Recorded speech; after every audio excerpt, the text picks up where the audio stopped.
State University to earn an associate's degree or even a bachelor's or a master's degree. We've seen many examples of students starting off on a pathway toward a career after maybe 1 year of post-secondary education, but then they change their minds. They catch fire. They earn an associate's degree or a bachelor's degree and go on to do something else. So it's important for us to maintain our individual roles and missions as institutions, but also to build strong partnerships between the institutions that serve the interests of students well. And Holly, I couldn't agree more with what President White has said. It is really important in this day and age that we have that plan for students that helps them to climb a ladder of education. As I was talking to Scotty, I told him, because I read contentious on the outline for our panel, I said, I'm going to tell everyone that you don't believe that a student ought to get a certificate, Scotty, and then move up on the ladder to get additional education. But I'd like to ask Colonel Scotty if he could talk about what he told me about how in the past we've had this perception of, well, if you don't have any money and you want to go to school, maybe go join the military and do some active service, and then the military will help to pay the bill for getting your additional education.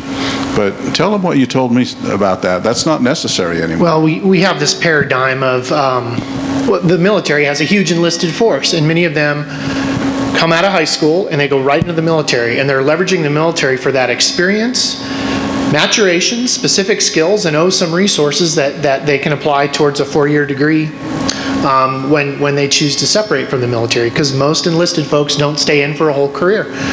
The analogy to that is a high school student who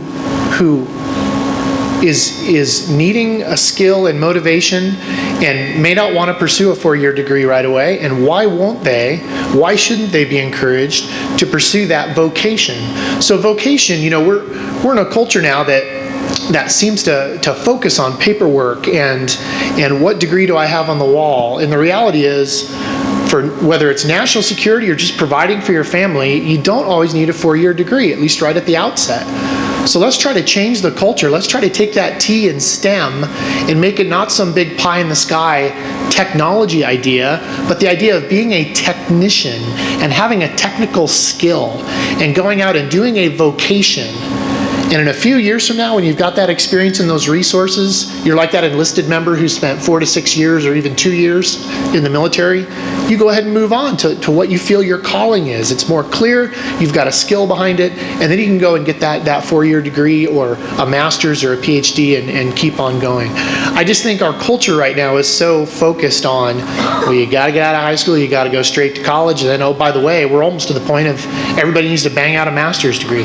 And that's a great long-term goal, and we need that, because believe me, I need engineers just as much as I need technicians. So, but that analogy to, hey, go get a certificate, get your hands dirty, learn a skill, contribute to national security and industry and economic growth, that's all good, and I think we're missing that right now. So. May I add to that? Yeah. Okay, there we go. There we go. Okay. Coming from the technology industry, I totally agree with what you're